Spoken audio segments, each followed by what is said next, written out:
olive oil is a popular choice for people wanting to activate their full potential. Improved sleep, faster recovery, and more energy are just a few of the amazing comments received from our customers who take a spoonful a day. Make C60 oil a part of your daily routine and see what it can do for you. Activate your potential today at thec60company.com.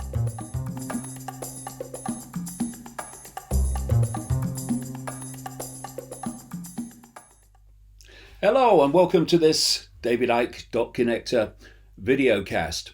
Well, those that have been reading my books and watching these videos over the years will know that I've been saying that the plan is for a global Orwellian and then some beyond Orwellian global fascist dictatorship.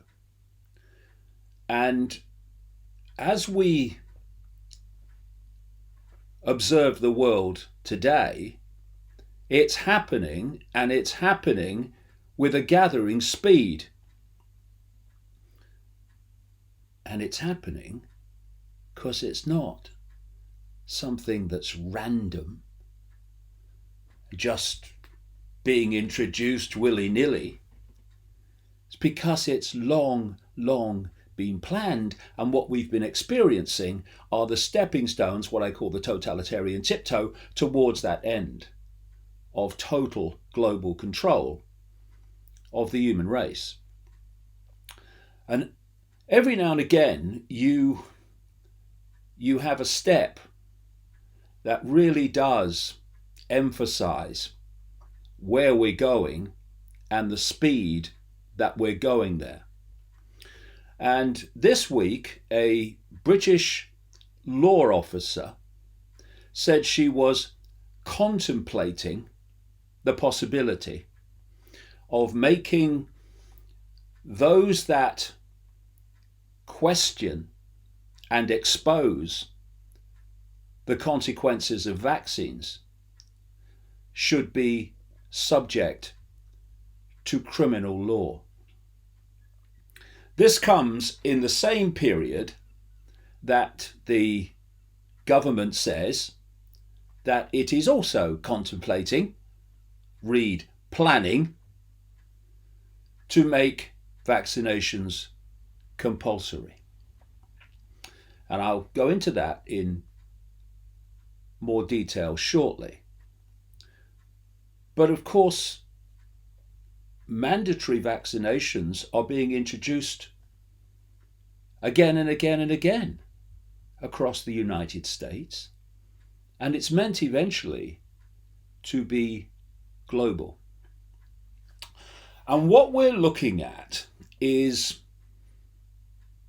narrative protection and imposition to delete choice.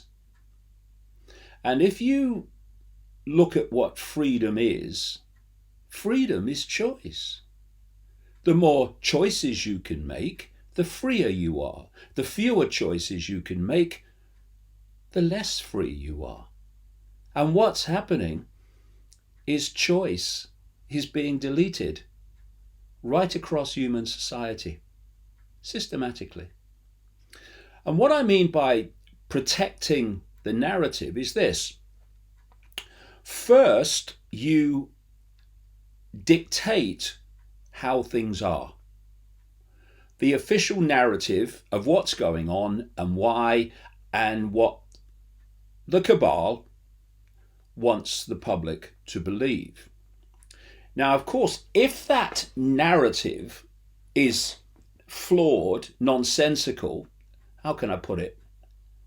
Lying, then you have a big problem when you have the free flow of information and opinion to expose the fact that they're lying. So protecting the narrative is to A, dictate the narrative, and then censor and silence all who question and challenge the official story. we have seen this very recently with revelations that George Soros, yes, him again, is funding organizations that are campaigning to have videos deleted by YouTube that question the official story of climate change. Because the official story narrative cannot stand up to the free flow of information, and indeed people's personal experience, you have to silence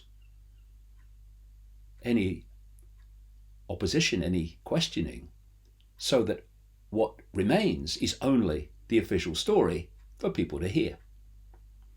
And we're seeing the same now with vaccinations. Another official story coming out of the truly evil big pharma killing machine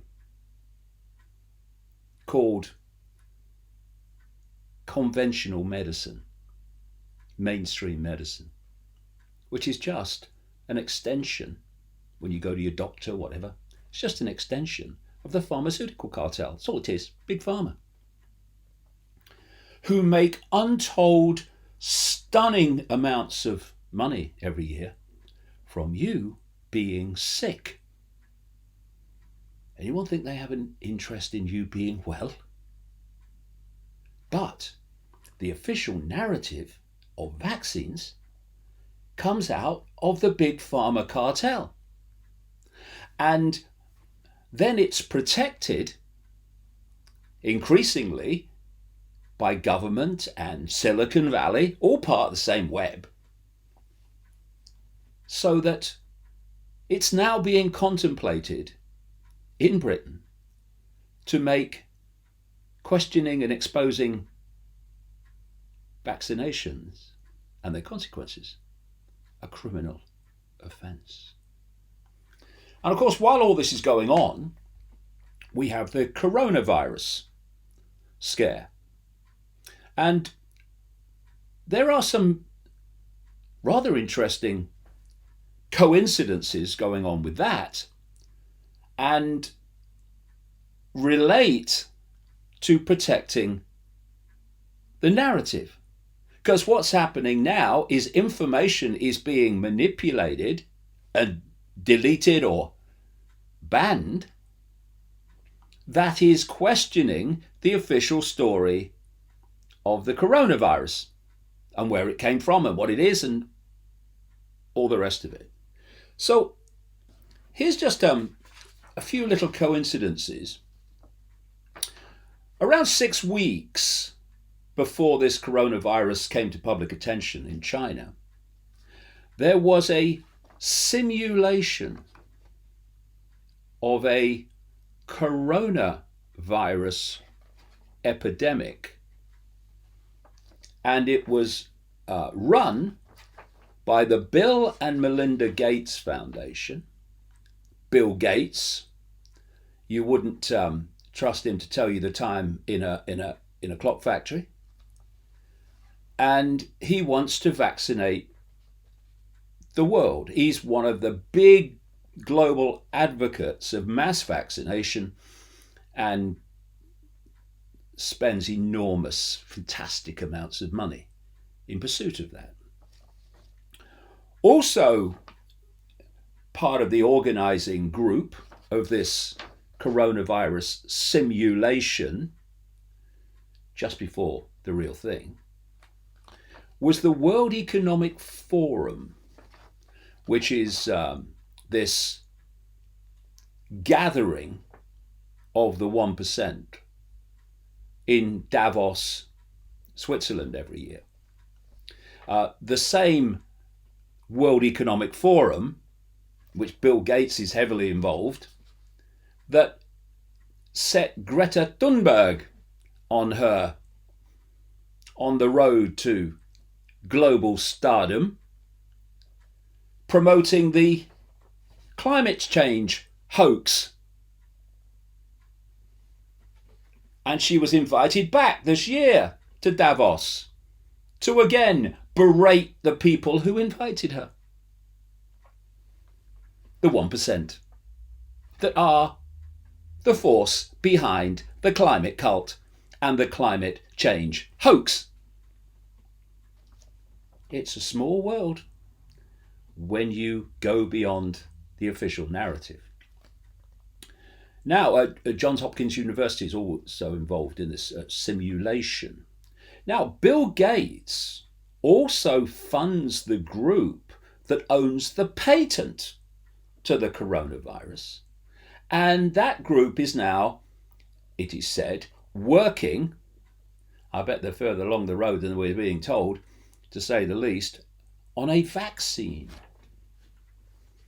Now, if there's an epidemic and you're frightening people through the classic way to frighten humanity, which is fear of death and fear of the unknown,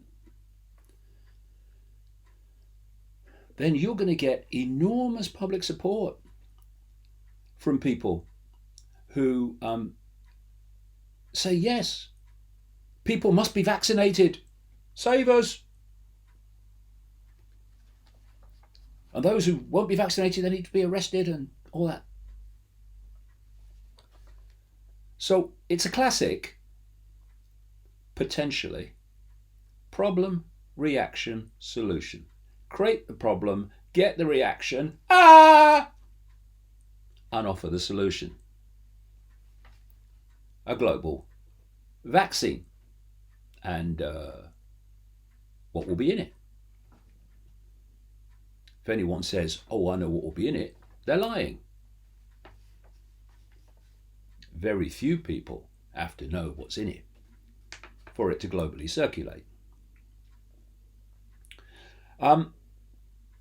The other part, or there are many elements of it, but the other part of this simulation of reacting to a coronavirus pandemic was control of information about the pandemic. So in this simulation, they are talking about anti-vaxxers. People, really stupid people who question, given the enormous number of children alone who've been damaged by vaccines, who question whether they should get their child vaccinated. And anti-vaxxers are now in the gun sights of this cabal because they want to protect the narrative. This simulation talked about banning conspiracy theories, false rumours. Who decides if they're false? Who decides if they're a theory and not true? They do. To intervene in the flow of information, they talked about some countries shutting down access to the internet entirely, shutting down websites, arresting people for harmful falsehoods. Who decides they are falsehoods? They do. And of course, Silicon Valley was talked about in the simulation as needing to censor information about this coronavirus simulation story, so that only the official narrative would be heard. And they also talked about the need for centrally controlling information about the virus and what people were told about it. Now, a matter of weeks later, all those things are starting to unfold with the increasing censorship of information about this real virus that seems to be circulating. And it's worth, we don't know where this coronavirus is going to go from here. But it is worth to put it in perspective at this moment that according to the Centers for Disease Control in America, and this is a report by the Associated Press from 2018, with the headline, 80,000 people died of flu last winter in the United States, the highest death toll for 40 years. And according to the CDC, these death rates from flu in the winter in America have ranged from 12,000 to 56,000 and then to 80,000. So a bit of perspective as things stand, but we don't know where they're going to go. We do, however, know where freedom is going, which brings me to this story this week about possible law changes to make challenging and questioning and exposing the consequences of vaccinations a criminal offence in Britain, which is another expression of what that coronavirus simulation by the 1% was talking about and promoting. This is the story. Posting anti-vaccine propaganda on social media could become criminal offence, law commissioner says. This is a new law commissioner. She must be intelligent, you know. Otherwise they wouldn't appoint her, would they? She's called Penny Lewis, and she's leading, it says, a wide-ranging review into whether the UK's offence and abuse laws are fit for the social media age. Brackets, massively increased censorship coming.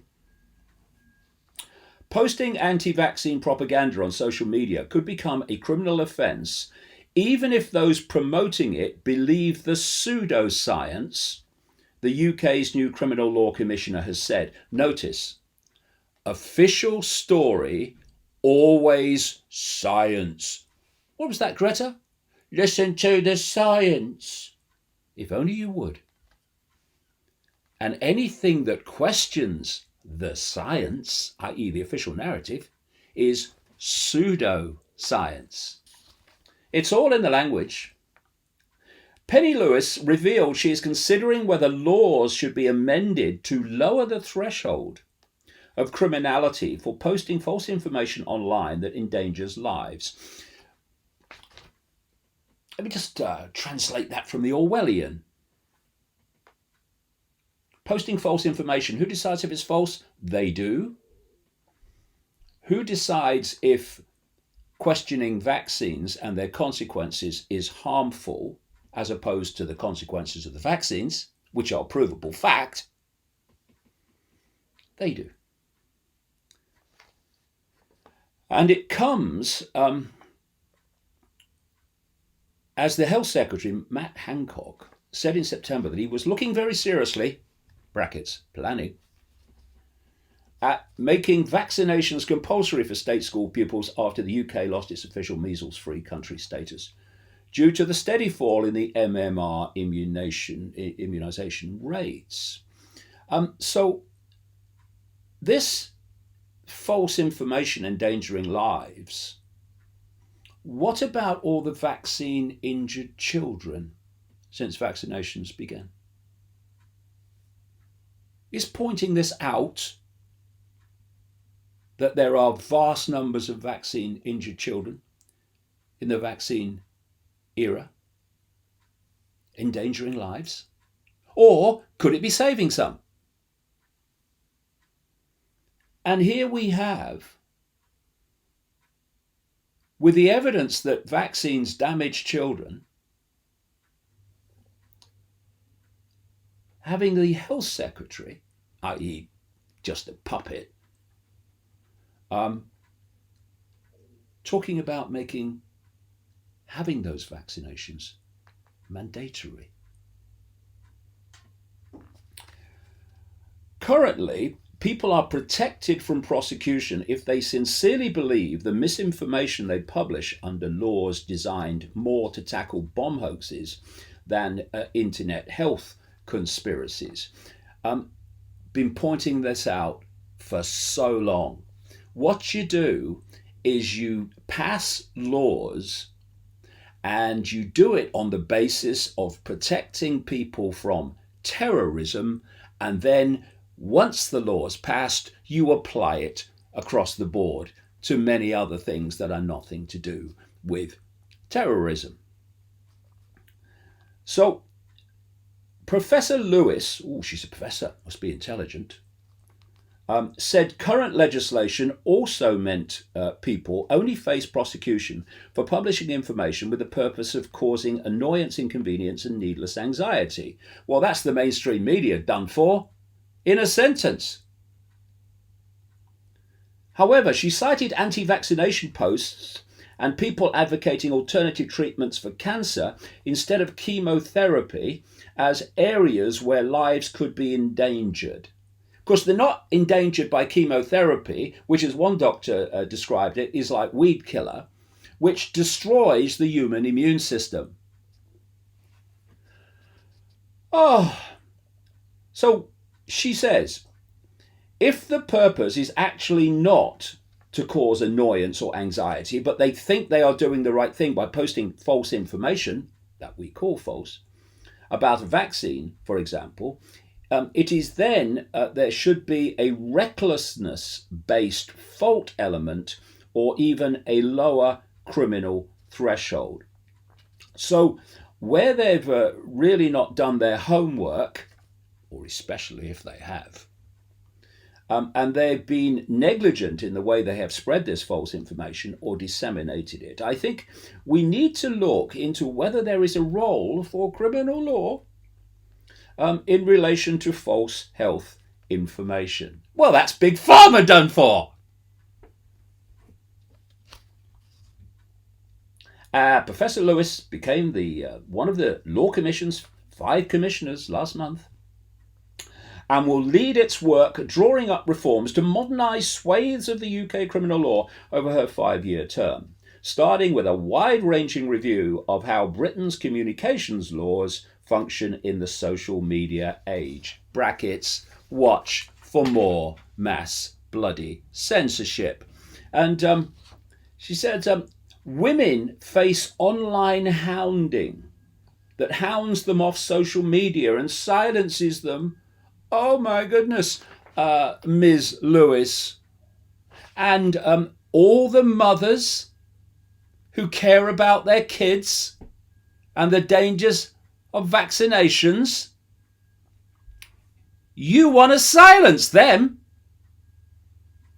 What happened to them being hounded by you off social media? But they're wrong. So why should they have freedom of speech? And one model the new law commissioner is looking at for modernising the UK's laws is New Zealand's approach. Can't bloody wait. Of criminalising online messages based on the harm they cause, with harm largely defined as emotional distress. So if you get emotionally distressed, and of course people are being told to get emotionally distressed about everything, then that justifies destroying someone else's freedom of speech. What about all the abuse that I've had over the years and continue to have? Get less, but still get it. What if I'm emotionally distressed? Well, are they going to censor that? No, of course not. And I don't want them to. People want to be an idiot, they should be allowed to be. It's called freedom. But it's about only censoring that which challenges the official narrative of everything. And this is why people are being pressured to be offended by more and more things. Because once you move the law to emotionally upsetting people as a criteria for censorship, then the more people you can get to be offended, the more emotional distress you generate, and therefore the more censorship you can justify. Now, just to give you a feel of the scam in our midst, these are some recommendations by the Centers for Disease Control in the United States that should be protecting the public, not least from Big Pharma, who has the CDC in its bloody pocket. These are some of the recommendations on how to generate a bigger and bigger take-up of the flu vaccine. And this just shows you just what manipulation is going on and why it's nothing to do with your health and well-being. Okay, recipe for fostering public interest and high vaccine demand. Here we go. Medical experts and public health authorities publicly, e.g. via the media, state concern and alarm and predict dire outcomes and urge influenza vaccinations. No, don't just tell the truth. Frighten the shit out of them. This results in significant media interest and attention, framing of the flu season in terms that motivate behaviour, e.g. as very severe, more severe than last or past years, and deadly. Does this bring current events to mind in any way? It goes on, unfortunately. Continued reports, e.g. from health officials and media, oh, he's a doctor, that influenza is causing severe illness and or affecting lots of people, helping foster the perception, not the truth, the perception that many people are susceptible to a bad case of influenza. Visible, tangible examples of the seriousness of the illness, e.g. pictures of children, families of those affected coming forward and people getting vaccinated, the first to motivate, the latter to reinforce.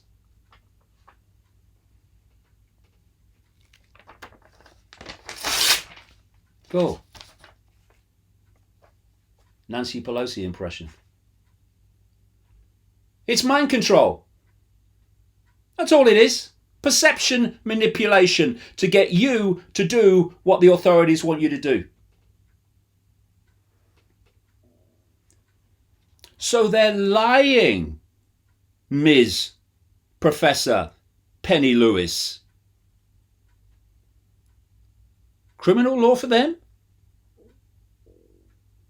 Not a chance. Then, you'll enjoy this, Ms. Lewis. Let's look at some of the ingredients of vaccinations, ingredients and that used in the preparation, which this lady is now contemplating the possibility of making a criminal offence to expose stuff like this. Ingredients and substances used in manufacture include aborted fetal tissue. Oh, come on, Johnny, got to get your vaccination. Aluminium, mercury base thimerosal, gelatine, human serum albumin, found in blood plasma, apparently. Sorbitol and other stabilizers, emulsifiers, taste improvers, antibiotics, egg proteins, yeast proteins, formaldehyde, which is used to embalm dead bodies, acidity regulators, human cell strains, animal cell strains, genetically modified organisms, recombinant DNA technology, bovine products. Aluminium alone is a brain toxin. And then there's the long list of consequences that people have suffered from vaccines and kids have suffered. Everything from meningitis, swelling of the brain, immune system disorders. In the mass vaccine era, autoimmune diseases, when the body's immune system attacks itself, attacks the body, have bloody soared. Why? Because the immune system treats the vaccine as an attack on its well-being. And because the vaccine's attached to the body, it attacks the frickin' body. And one of the other kind of main themes of vaccine damage is brain damage.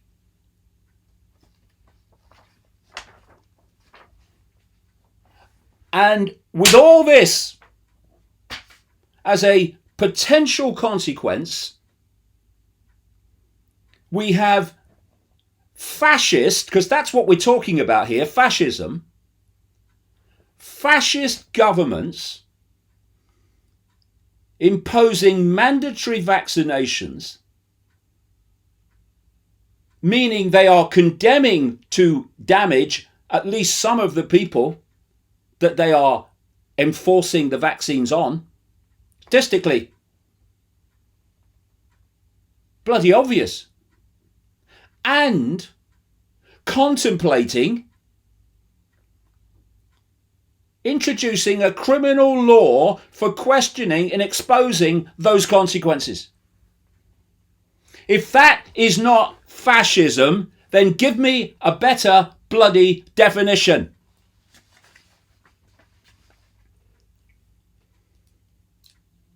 Do you know in the 1980s, the pharmaceutical cartel, which owns the bloody government, not least through political funding, in America, managed to get passed a law giving them immunity from prosecution for the consequences of their vaccines.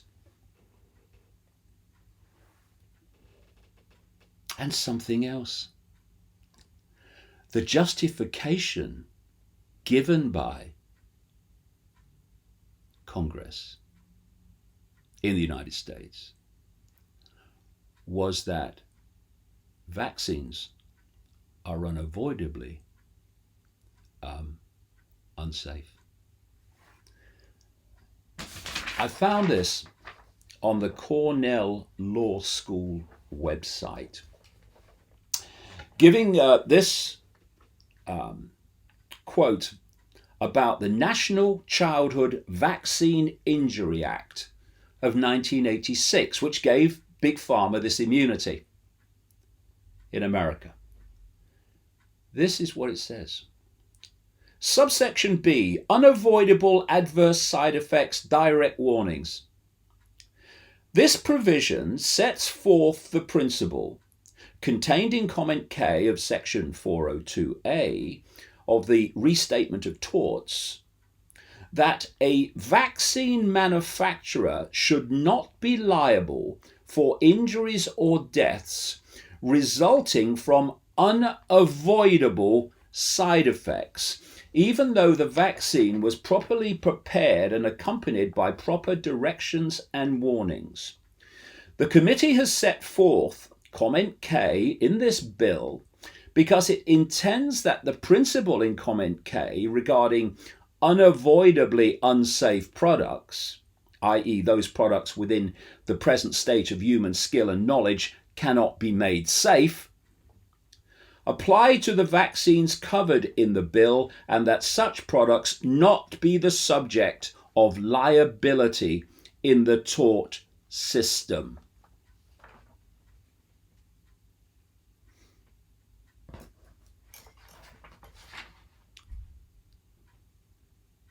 Immunity from prosecution for the consequences, overwhelmingly on children, of their vaccines is passed on the basis that vaccines are unavoidably unsafe. And then the same government and others around the world make compulsory vaccinations for children designated unavoidably unsafe. And Professor Penny Bloody Lewis contemplates making it a criminal offence to expose these basic facts.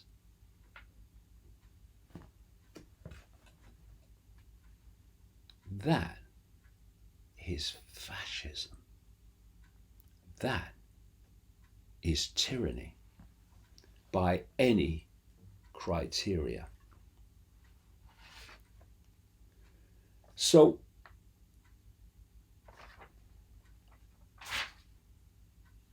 as a result of this immunity from prosecution for Big Pharma, a vaccine injuries court was set up in the United States to use taxpayers' money to pay compensation to those, again, overwhelmingly children, who are damaged by vaccinations. Up to late 2019, that court, with an incredibly high bar to prove your case, had paid out $4.2 billion in compensation. On the damage from vaccines, they are now making compulsory and even contemplating making it a criminal offence to expose. When I've been saying all these years, 30 now, that this was coming, people thought, that's too far-fetched, mate. You're just crazy. And now, here we are, facing it.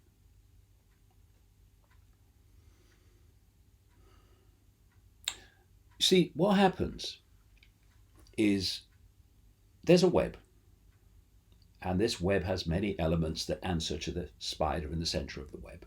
So Big Pharma's part of the web, and governments are part of the web, and the climate cult is part of the web, and the banking system's part of the web, and so on.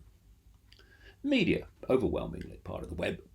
Silicon Valley corporations controlling information, absolutely part of the web. Created by the web. And so the web moves as one unit, while in the public arena it appears that different people, different organizations are working randomly. Actually, you go to the web level, they're working as one unit. So Big Pharma comes out with the vaccines and the official narrative of what they do, which can be seriously questioned and exposed as being crap. And other elements of the web, government, Silicon Valley, etc., they then protect that narrative from exposure.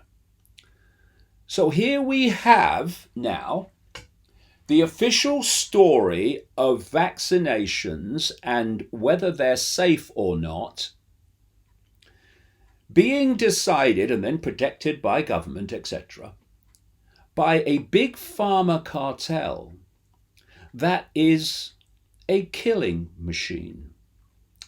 If you look at the figures for the biggest killers in America alone, you'll find they are cancer, heart disease, and the frickin' treatment based on big pharma products. And those treatment figures are only those where some doctor has actually written in the diagnosis on the death certificate that they died because of elements of the treatment.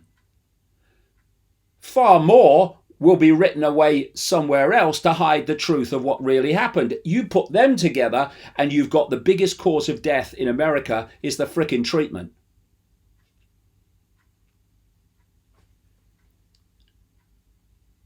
And this is the same big pharma who decides the narrative of vaccines. If we don't start taking our power back from these psychopaths, then this world is going to be a very different place very, very soon. In fact, we're moving there now with enormous speed. Then you see that Big Pharma owns the politicians in America through funding. You see the revolving door constantly, infamously, between Big Pharma corporations and government departments that's supposed to police and protect us from those Big Pharma corporations. And you see the scale of the scam that's going on. And now you have Silicon Valley censoring those that are putting out non-narrative information about the coronavirus out of China. And again, another expression of the web. And all of those different elements ultimately answer to the same masters, the masters that are driving the direction of human society. So, if people want to defend their freedom and their rights to make decisions about their children and their health, well, where they say you cannot send your child to school unless they're vaccinated, we have to bite the bullet and not send the children to school, which has two benefits. A, you have freedom to choose what goes into your own body and your child's body. And the other benefit is that they don't go to school to be perceptually programmed, because that's what school is, not about education, perceptual programming.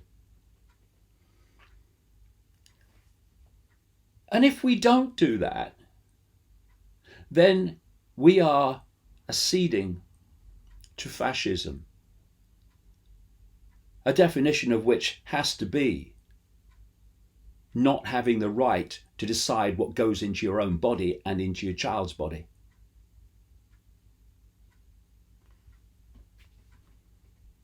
And where they say you cannot criticize vaccinations or it will be a criminal offence, then we have to criticize vaccinations. Otherwise, we are conceding to fascism. And I'll say this to you, Ms. Professor Penny Lewis. If you do go through with this fascist law of making exposure of vaccinations a criminal offence, well, you're going to have to come for me. Because I ain't shutting up. Got that? Jolly good.